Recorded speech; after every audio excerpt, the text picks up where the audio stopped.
Walang kawala sa batas ang isang massage therapist sa Butuan City matapos kumpiskahan ng iligal na droga sa isinagawang bypass operation. Nakatutok dyan si Police Staff Sergeant Irish Laureto.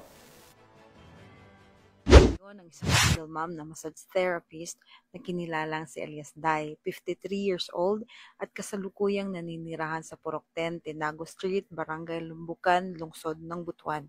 Matapos itong maaresto ng mga otoridad dahil sa pagkakasangkot sa ipinagbabawal na droga, tinatayang nagkakahalaga ng 13,600 pesos ang 2 gramo ng iligal na droga na nakumpiska mula sa sospek sa isinagawang drug bypass operation sa Barangay Ambago, Butuan City. Pinangunahan ni Police Captain Charles Evan Tigachalian, hepe ng Station Drug Enforcement Unit, kasama ang buong puwersa ng BCPS-3. Ang sospek ay itinuturing na high-valued individual. Sa ngayon, nasa kustudiya na ng Butuan City Police Station 3 ang sospek upang harapin ang kasong paglabag sa RA 9165 o Comprehensive Dangerous Drug Act of 2002.